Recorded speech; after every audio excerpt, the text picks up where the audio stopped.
Francia fue un lugar de acogida para numerosos artistas y pensadores argentinos, donde encontraron tierra fértil para sus ideas. Ellos dejaron su impronta en la creatividad francesa. Estos argentinos establecieron pasarelas entre dos culturas, entre dos lenguas.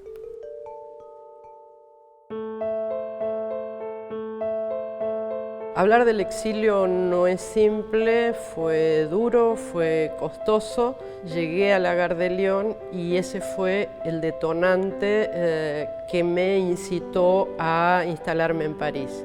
Aunque parezca absurdo, la suciedad de la Gare de Lyon, el olor a pis de los pasillos de la Gare de Lyon, me llevaron a la Estación Constitución y en París sentí que estaba en casa. El exilio es seguramente la pena más terrible que puede golpear a ciertos hombres. Además de ese sentimiento ideal que llamamos amor a la patria, existe una singular ternura, una ternura instintiva y casi sensual por el país en el que hemos nacido, que nos ha alimentado con su aire, sus plantas, sus frutas, la carne de sus animales, el jugo de sus viñas y el agua de sus fuentes. Nuestro cuerpo está hecho de su sustancia. Nuestros órganos se han acostumbrado a su temperatura y formas. Nuestra piel tiene el tono y la resistencia que le da el sol y exige el clima. Somos hijos de la tierra más que hijos de nuestras madres. Sí, las organizaciones francesas, sí, los distintos sectores de la sociedad francesa no tomaban a su cargo la lucha de los derechos humanos, argentinos evidentemente, la lucha por los desaparecidos, por los presos, por más empeño personal que uno pusiera, no dejaba de ser puro voluntarismo. De modo que el trabajo en la organización en la que yo estaba, que era el CAIS, nos dirigíamos, por ejemplo, por los desaparecidos o por los presos sindicales, a las organizaciones sindicales. En el caso de las mujeres, recurrimos a las organizaciones de mujeres, con los nombres.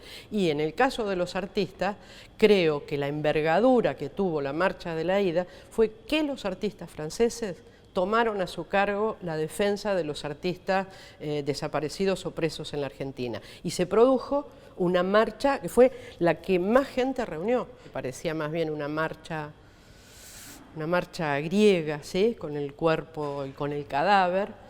Yo creo que vi por primera vez las máscaras blancas en esa marcha. La cultura griega se constituye con la llegada de los extranjeros. Prometeo provenía del Cáucaso. El pueblo griego, la cuna de la cultura occidental, se desarrolló a partir del desorden, el barro, la inmundicia y la sugerente mezcolanza que trae la extranjería. Esta cosa de sensibilidad a flor de piel que me produjo esa marcha estaba acompañada no solo por esa multitud de gente, sino por una sensibilidad especial que pusieron los artistas en esa marcha. Por ejemplo, la marcha encabezada por los músicos, con esas trompetas que casi iban moviéndose con un ritmo muy especial hacia un lado y hacia el otro, y que parecía una especie de lamento por las calles de París. Al final nos abrazábamos felices todos, que todo había salido bien, pero yo creo que mientras marchábamos, los argentinos por lo menos estábamos absolutamente desgarrados y no podíamos dejar de pensar en todo lo que habíamos dejado en la Argentina.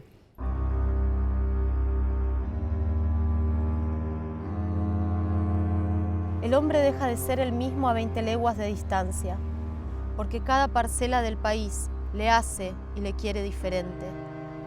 Exiliar es arrancar al ser de su suelo, romper las raíces de las costumbres y de la vida, trasplantarlas sobre una tierra a la que quizás nunca se aclimate. Es añadir un sufrimiento físico, incesante y cruel, al sufrimiento moral, no menos doloroso. La consecuencia es que también con frecuencia estos acaben por derribar el poder que los ha desterrado. Un hombre encarcelado injustamente puede olvidar. Un desterrado no olvida nunca. el gris de la ciudad y la emoción de sentir que por primera vez podíamos realmente movilizar mucha gente. Y sí, ese final de abrazos, como salió, aquí tiene la dictadura diciéndole todo lo que de este pueblo movió por ella.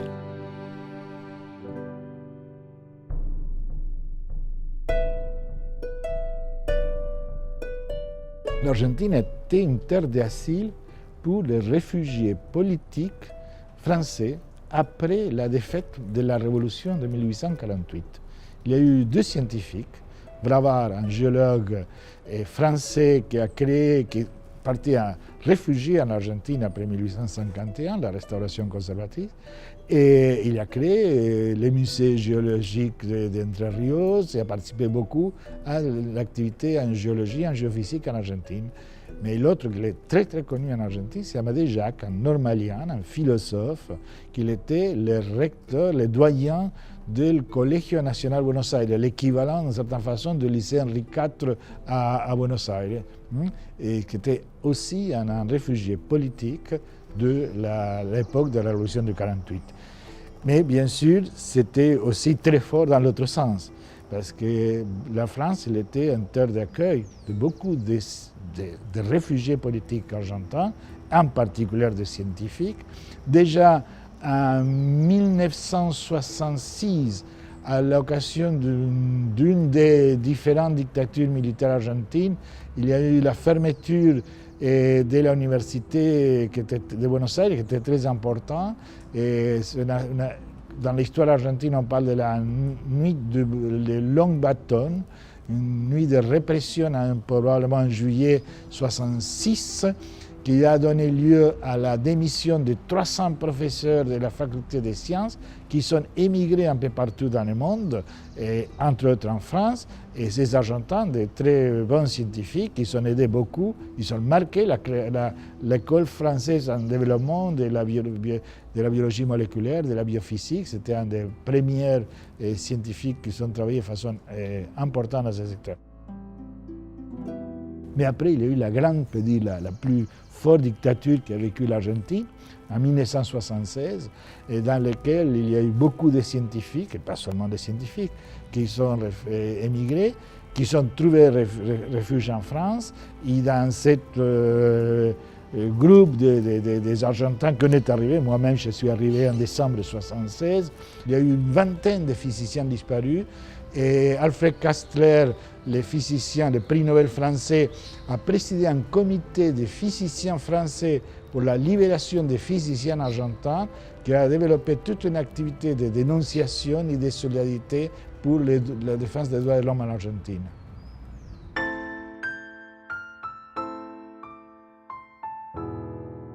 Ante el triste poder de vocación de esos sitios, cada uno de nosotros, los sobrevivientes, se comportan de manera distinta. Pero se distinguen dos grandes categorías. Pertenecen a la primera categoría los que rehúsan regresar o incluso hablar del tema, los que querrían olvidar pero no pueden y viven atormentados por pesadillas. El recuerdo es para ellos algo extraño, un cuerpo doloroso que se inmiscuyó en sus vidas y han tratado o aún tratan de eliminarlo. La segunda categoría, en cambio, está constituida por los exprisioneros políticos o, en todo caso, con preparación política, o con una convicción religiosa o con una fuerte conciencia moral. Para estos sobrevivientes, recordar es un deber. Estos no quieren olvidar y sobre todo no quieren que el mundo olvide, porque han comprendido que su experiencia tenía sentido y que no fue un accidente, un hecho imprevisto en la historia.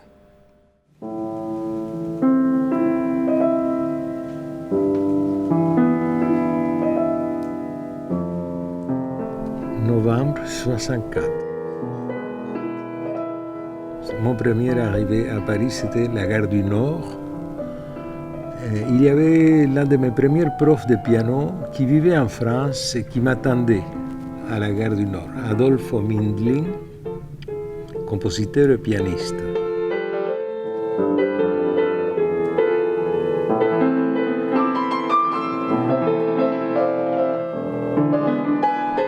Donc, les personnages qui me faisaient rêver, donc, c'était Nadia Boulanger. Donc, je suis rentré en mars, fin février 1966, en Argentine. J'avais déjà ma place, beaucoup grâce à la France, évidemment. Même si il y avait des périodes militaires, des coups d'État militaires en Argentine, et souvent j'étais sur les listes noires, je ne pouvais pas participer, je ne pouvais pas jouer au Théâtre Colón, par exemple. Alors, en 1977, j'ai couru les sorts des dizaines de milliers d'Argentins. J'étais disparu par le plan Condor en Uruguay. Je vais, jusqu'à ma mort, je vais témoigner sur tout ce que j'ai vu qu'ils ont fait avec d'autres camarades et ce qu'ils ont fait sur mon corps. Donc, mais j'avais des séquelles de la torture dans tout mon appareil pianistique. Et je me souviens que pendant 9 mois, je n'avais pas de sensibilité dans les doigts. Je ne sentais pas les coups, rien du tout. Et au début, j'avais les mains comme 2 ballons de foot.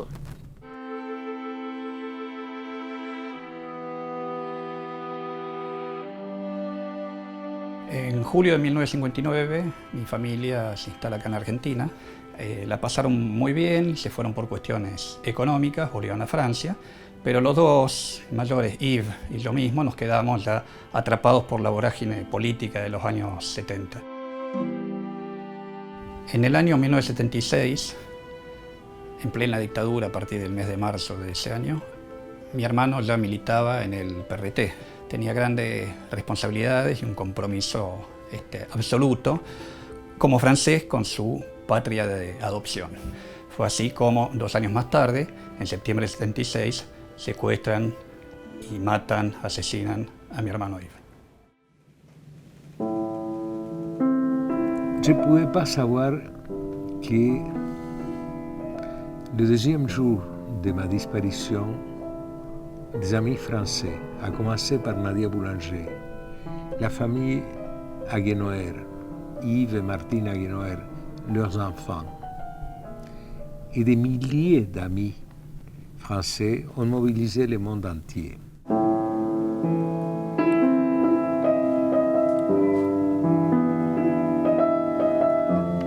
Cette campagne radiale de télévision ont fait que 26 mois plus tard, j'étais libre. Mon ami Aguenoer qui me dit « Tu ne sais pas tout ce qui s'est passé pendant ces 26 mois. Il n'y a pas eu une journée sans une action en ta faveur. Donc, viens en France dire merci. » France avait été le pays central pour ma libération, pour pas que je sois un disparu à jamais.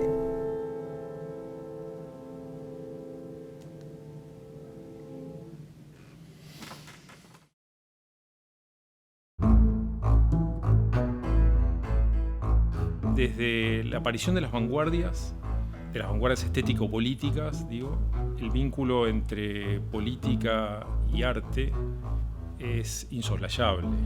Tal vez apurados por las circunstancias históricas, aquellos movimientos de vanguardia tuvieron que tomar partido y de hecho a veces similares concepciones estéticas confluyeron en concepciones políticas disímiles o contrapuestas. A partir de ahí nada fue igual y el vínculo entre arte y política es algo dado que obviamente atravesó todo el siglo XX y todavía en el presente se sigue pensando en ese vínculo o en esa impronta que han dejado las vanguardias, y muchas de las definiciones contemporáneas respecto del arte, de la cultura, están vinculadas en relación a la lectura que se tiene de las vanguardias de aquella época y del reconocimiento de las vanguardias como parte de la cultura central y la transformación definitiva del arte. Y ahí empezamos la gran campaña de denuncia, de difusión del caso. Y ahí nos fuimos dando cuenta que, primero, que no era el único francés detenido desaparecido en la Argentina, que había otros. En total, al día de hoy, contamos 20 víctimas entre asesinados y secuestrados por la dictadura militar argentina, que son de nacionalidad francesa. La desaparición, ya a esta altura todos lo sabemos, es tremenda porque es no poder cerrar un círculo, una herida, dar vuelta a una página. Y en el caso nuestro nos sentimos realmente muy privilegiados porque pudimos darle sepultura a nuestros queridos, a Yves y a Cristina. Después del secuestro de mi hermano, en París, toda la familia reunida allá, mi papá se puso al hombro la búsqueda, la campaña, la difusión por el secuestro de su hijo en la Argentina. En ese entonces arrancaron las manifestaciones todos los jueves, absolutamente todo, hiciera calor, nevara, fuera lo que fuera, frente a la Embajada Argentina en París.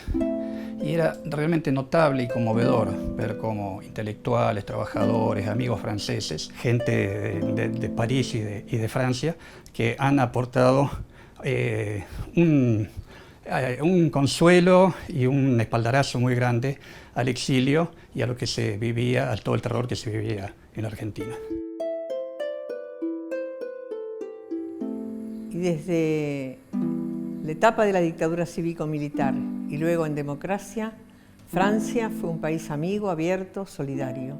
Hay recuerdos imborrables en épocas muy peligrosas, donde desde la Embajada de Francia en Buenos Aires, una joven funcionaria, Anne Morel, nos ayudaba a través de valija diplomática a que llegaran fotos producidas allá, mensajes, decisiones, porque había un exilio muy fuerte, muy militante.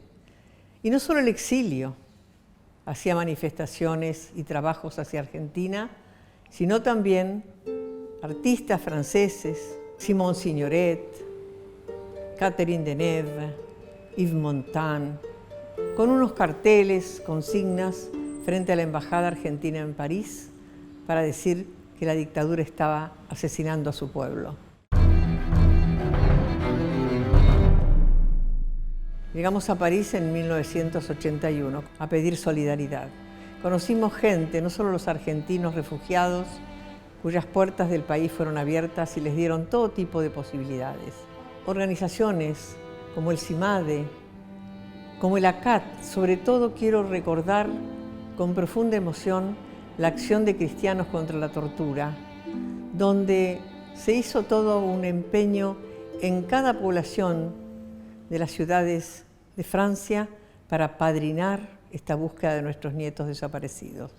Había una gran mujer ahí, Madame Mitterrand, la primera dama, excelente amiga, que visitó Argentina muchas veces.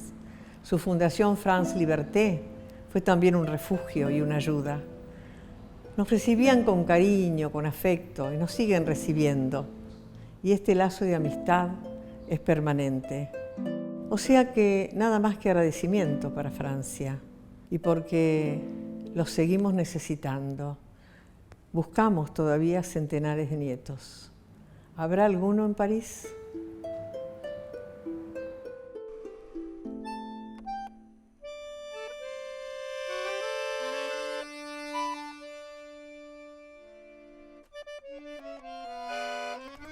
J'arrive à Paris et c'était un nouveau monde,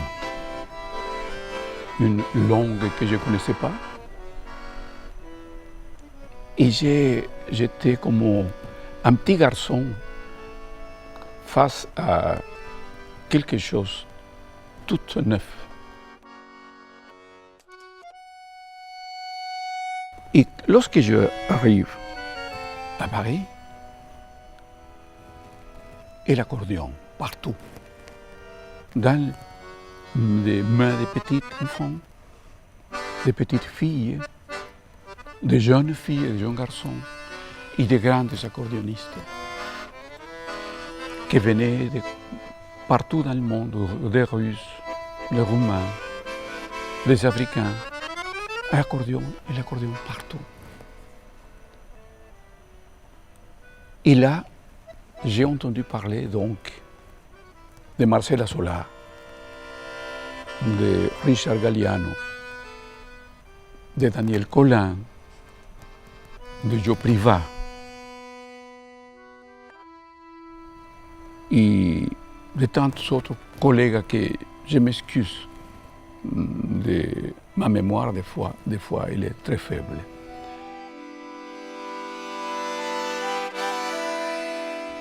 Mais je savais que c'était des énormes musiciens.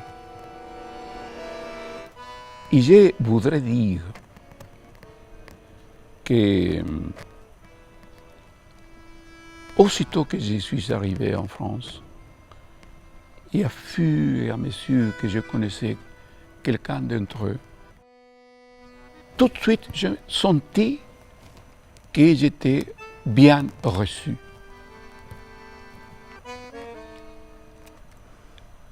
Tout à coup, je me sentis un accordéoniste parmi les accordéonistes. Ça veut dire que la France m'a permis de continuer à exprimer mon humble art de la musique sans rien demander.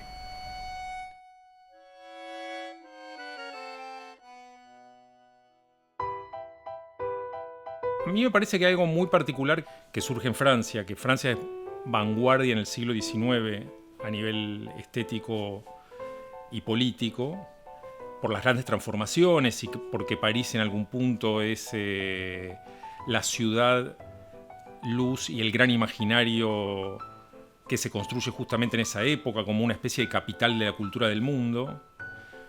Y ahí están, me parece, por un lado la conformación de la sociedad de masas y por otro lado los poetas malditos, que inauguran toda una instancia fuertemente crítica y ambivalente, una especie de ida y vuelta, muy críticos del desarrollo del capital y la propia sociedad de masas, pero también atraídos por esa especie de nuevo ámbito, que es el ámbito citadino, que en gran parte conforma la estética con la política que acontece en ese momento. París era un poco el centro del mundo. En los 60 íbamos a los cafés, sobre todo un café que era el Old Navy, donde encontrábamos en la mesa del lado, por ejemplo, a Samuel Beckett o al director del Teatro Odeón, Jean-Paul Sartre con su mujer. Ese París un poco ha desaparecido, se ha transformado en una gran vidriera donde todos los artistas de todo el mundo tienen que pasar por París.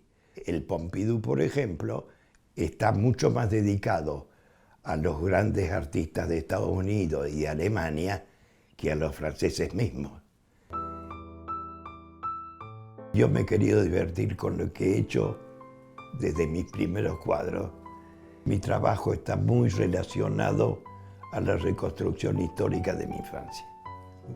Trabajo con la misma pasión, digamos, y lo haré así hasta el último de los cuadros, que espero que no sea inmediatamente.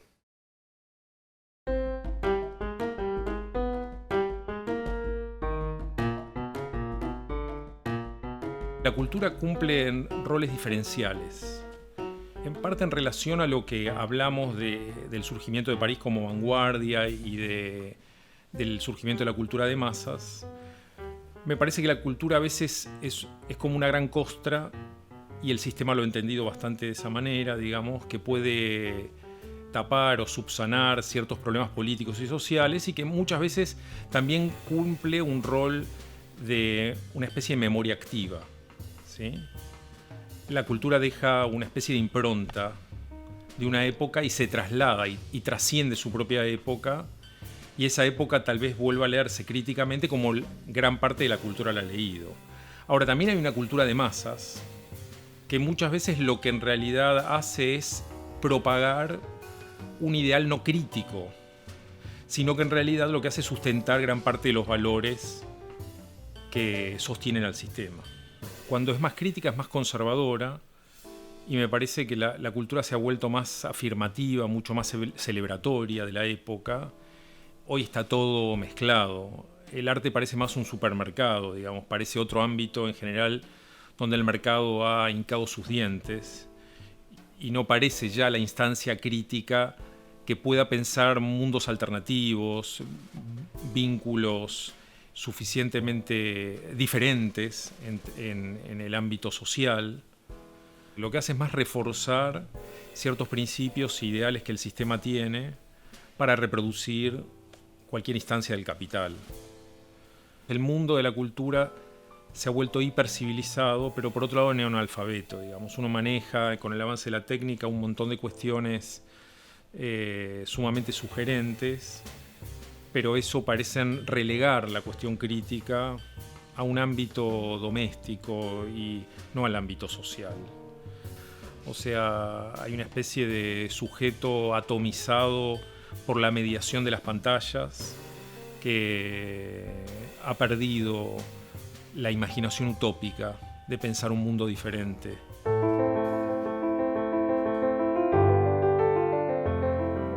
Yo puedo decir ahora lo mucho que se miente, todo lo que se engaña y todo lo que se finge, porque conozco a los hombres en sus grandezas y en sus miserias. Muchas veces he tenido ante mis ojos, al mismo tiempo, como para compararlas frente a frente, la miseria de las grandezas y las grandezas de la miseria. Yo no me dejé arrancar el alma que traje de la calle. Por eso no me deslumbró jamás la grandeza del poder y pude ver sus miserias. Por eso nunca me olvidé de las miserias de mi pueblo y pude ver sus grandezas. Ahora conozco todas las verdades y todas las mentiras del mundo. Tengo que decirlas al pueblo de donde vine. Y tengo que decirlas a todos los pueblos engañados de la humanidad. A los trabajadores, a las mujeres, a los humildes descamisados de mi patria y a todos los descamisados de la tierra y a la infinita raza de los pueblos, como un mensaje de mi corazón.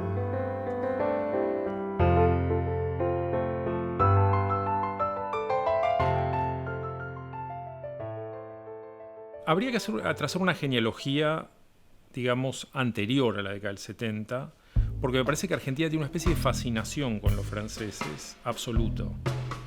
Desde principios del siglo XX, varios inmigrantes franceses comentan esta especie de fascinación que la intelectualidad, básicamente porteña, ¿no?, centrada en Buenos Aires, tiene con el mundo francés. Hay un libro famoso que se llama Notas de viajes por América del Sur, que escribió un francés que se llamaba Clemenceau. Ese libro está escrito en 1910 y Clemenceau cuenta una anécdota muy sugerente. Él va a comer a un restaurante y lo que sucede es que le ofrecen platos franceses, pero como los ingredientes no están en el país, es algo que se forja, digamos, un plato que se parece a aquello que los franceses realizaban en su tierra, pero que en realidad es una especie de imitación, ¿no? A partir de ahí, pensadores de la década del 30 piensan que la Argentina en general tiende a ser algo que quiere ser, pero como no puede ser es falsamente. La Argentina tiene una especie de fascinación con el mundo francés, con la cultura francesa, con los modos franceses, con la alta cultura francesa. Una instancia sumamente valorativa de la cultura francesa dentro de lo que es la cultura europea y muchas veces intenta seguir ciertos caminos que la cultura francesa ha marcado. París es una meca del siglo XX argentino y de la intelectualidad argentina. Uno piensa en Cortázar, piensa en Piazzolla, piensa en Mercedes Sosa, piensa en un montón de autores, de compositores, de escritores, de cineastas, Solanas, que realmente han tenido como meta básicamente Francia, y Francia los ha acogido muy intensamente, ¿no?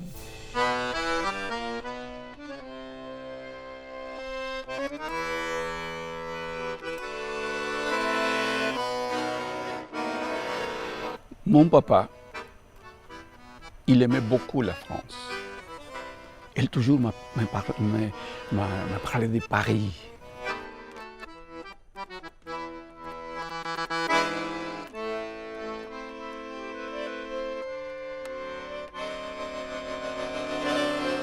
Je suis un Guarani. Je suis un Guarani, il est Guarani. Et on fait des voyages toujours en train d'essayer de trouver la terre sans mal.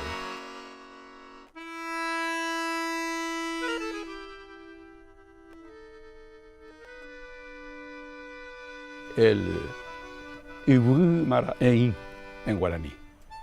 La terre où il n'y a pas le mal, où il n'y a que le bien.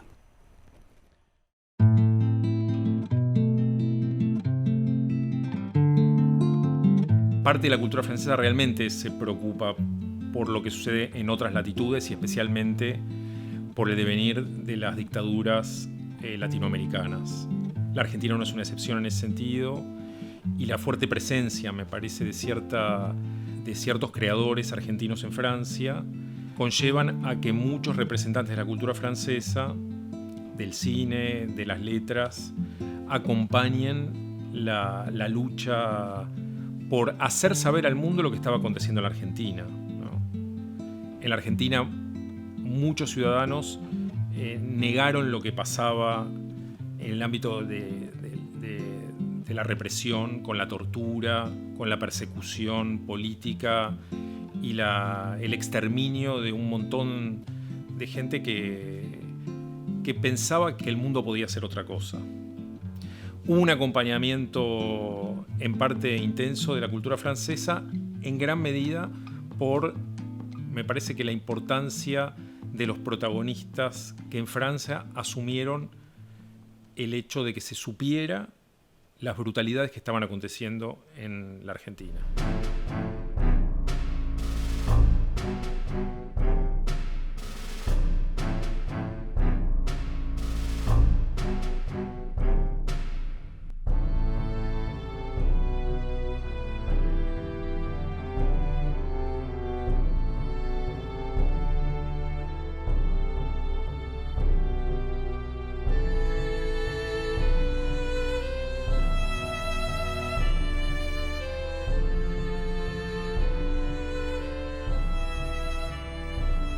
El 24 de marzo de 1976, un golpe de Estado militar derrocó al gobierno de la República Argentina. Ese día fue el comienzo de una de las dictaduras más sangrientas de su historia.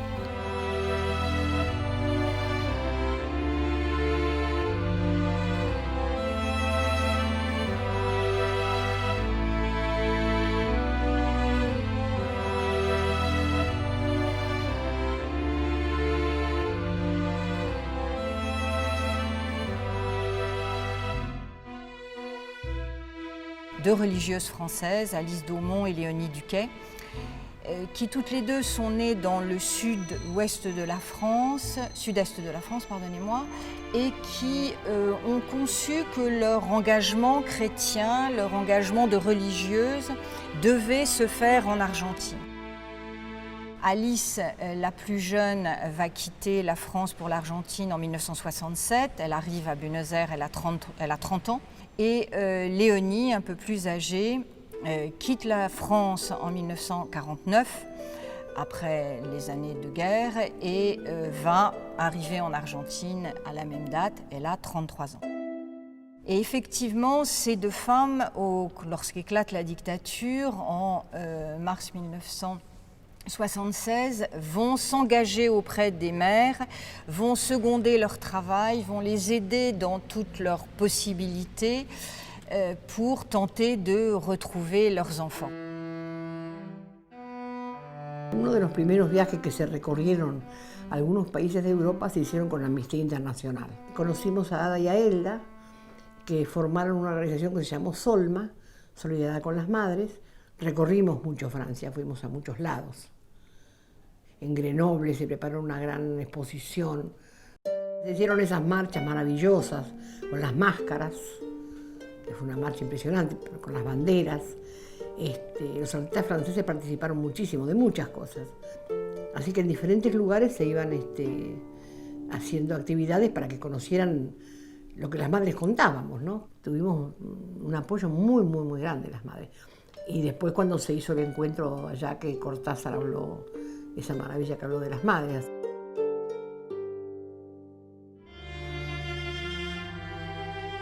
Ça a été pour ces deux femmes, je pense, un moment crucial dans leur existence. Je pense que pour elles, le crime de la dictature était en quelque sorte le crime suprême. Et c'est la raison pour laquelle elles se sont engagées très vite auprès des mères de la Place de Mai. Las Madres de Plaza de Mayo iniciaron su camino el 30 de abril de 1977, cuando 14 mujeres hicieron pública la desaparición forzada de sus hijos a través del accionar genocida del terrorismo de Estado. ¿Por qué no nos dicen a nosotros si están vivos, si están muertos? ¿Por qué no nos dicen? Si le buscamos eso nada más. Que nos respondan nada más, después nos retiramos. Está todo comprobado. En el Palacio de Justicia están todos los testimonios. En el Ministerio de Hacienda tiene todos los testimonios y todas las denuncias. La Policía Federal tiene todas las denuncias. Hace 2 años que estamos así. Mi hija estaba embarazada de 5 meses cuando se la llevaron. Mi nieto tiene que haber nacido en agosto del año pasado. Hasta ahora no he podido saber nada de él. ¿Cuántos son ustedes? Miles de mujeres, miles. Nosotros solamente queremos saber dónde están nuestros hijos, vivos o muertos. Angustia porque no sabemos si están enfermos, si tienen frío, si tienen hambre, no sabemos nada. Y desesperación, Señor, porque ya no sabemos a quién recurrir. Consulados, embajadas, ministerios, iglesias, todas partes se nos han cerrado, las puertas. Por eso les rogamos a ustedes, son nuestra última esperanza. Por favor, ayúdennos, por favor, son nuestra última esperanza.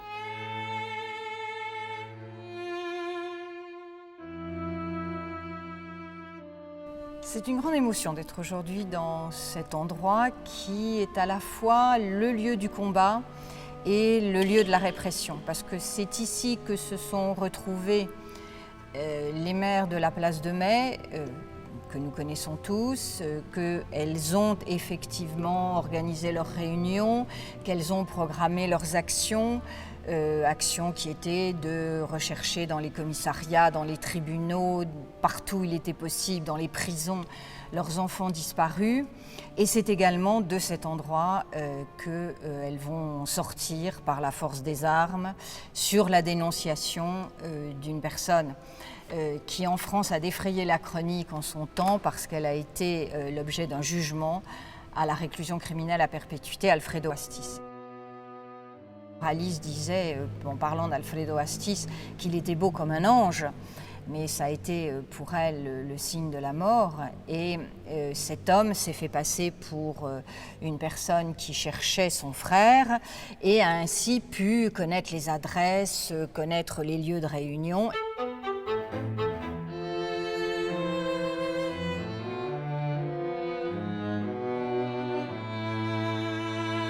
Le jour où il a été décidé effectivement d'envahir cette église, toutes les femmes ont été arrêtées, 3 disparaissent, dont 3 mères de la Place de Mai disparaissent, et ainsi que les 2 religieuses. Elles sont emmenées dans le plus grand centre de détention de l'Argentine, la ESMA, l'école mécanique de la marine.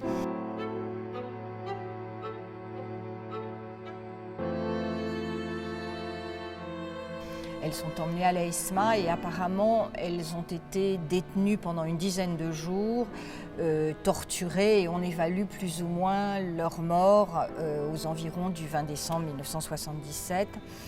Elles sont disparues d'une façon qui a été très largement dénoncée et qui fait l'objet d'un procès actuellement devant la justice argentine dans ces fameux vols de la mort où elles étaient anesthésiées et encore vivantes, anesthésiées, et le corps jeté dans les eaux du Rio de la Plata.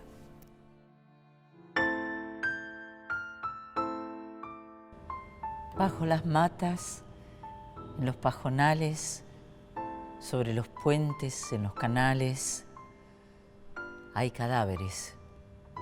En la trilla de un tren que nunca se detiene, en la estela de un barco que naufraga, en una olilla que se desvanece, en los muelles, los apeaderos, los trampolines, los malecones, hay cadáveres.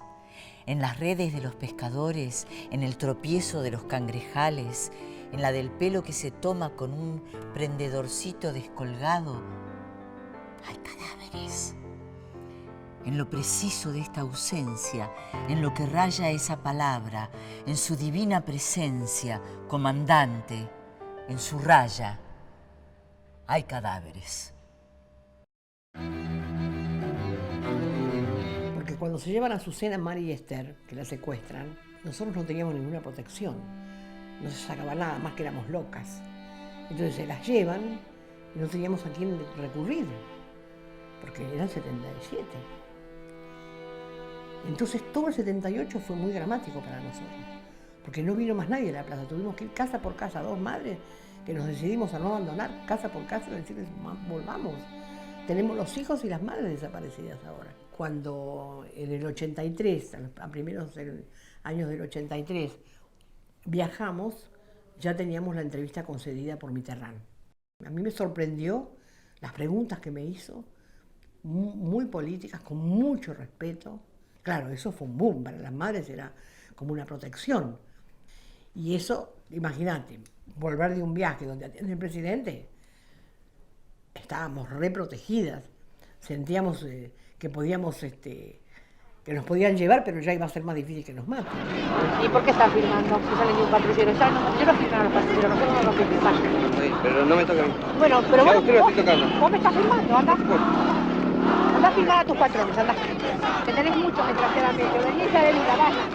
Vaya, obediencia de vida.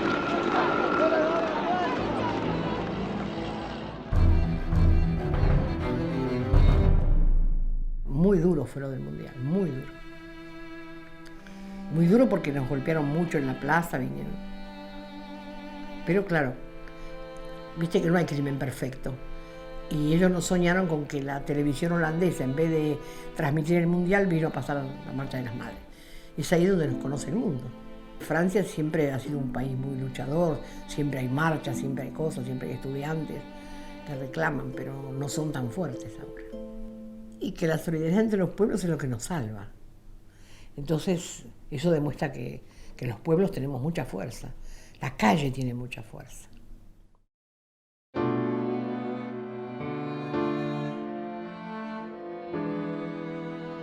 Le fait que les deux religieuses étaient des religieuses de nationalité française a permis à la justice française de s'emparer de ces faits criminels et d'ouvrir une instruction criminelle pour la disparition de ces deux citoyennes.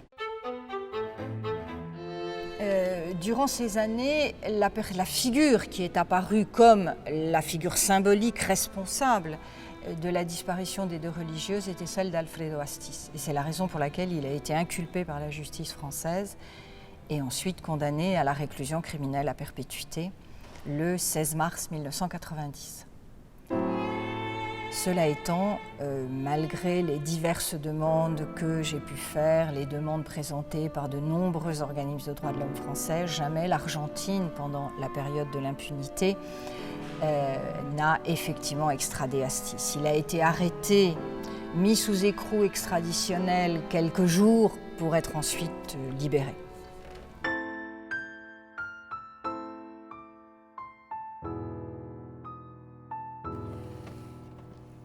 Cerca estamos, Señor, cercanos y asibles. Asidos ya, Señor, unos en otros incrustados, como si fuera el cuerpo de cada uno de nosotros, tu cuerpo, Señor. Reza, Señor. Rézanos, estamos cerca. Torcidos íbamos a inclinarnos sobre la hondonada y la laguna. Al abrevadero íbamos, Señor. Era sangre, era lo que derramaba, Señor. Brillaba. Nos arrojó tu imagen a los ojos, Señor. Ojos y boca tan abiertos y vacíos, Señor. Hemos bebido, Señor, la sangre y la imagen que había en la sangre, Señor. Reza, Señor. Estamos cerca. Reza, Señor. Estamos cerca.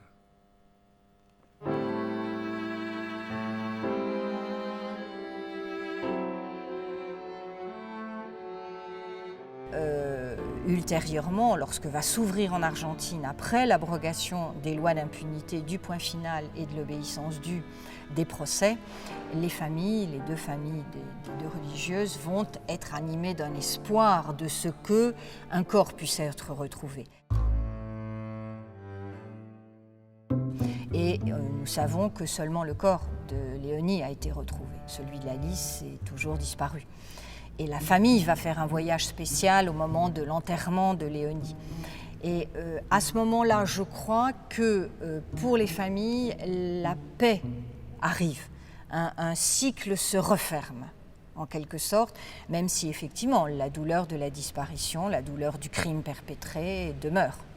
Entre las décadas de 1970 y 1980, una serie de dictaduras militares se instalaron en América Latina. El conocido Plan Cóndor se constituyó en una organización clandestina internacional para la práctica del terrorismo de Estado, que instrumentó el asesinato y desaparición de decenas de miles de hombres y mujeres opositoras a esas dictaduras, la mayoría militantes políticos, intelectuales, artistas y personas de pensamiento libertario. En el año 2003, en el marco de la mega causa de la ESMA, el Tribunal Argentino decidió sentar en el banquillo de los acusados a 19 represores. Entre los delitos que se le imputaban figuraban el secuestro, la tortura y el homicidio de 86 personas, entre ellas las monjas francesas Alice Domon y Léonie Touquet. Alfredo Astiz fue condenado a cadena perpetua, cumpliendo actualmente prisión efectiva.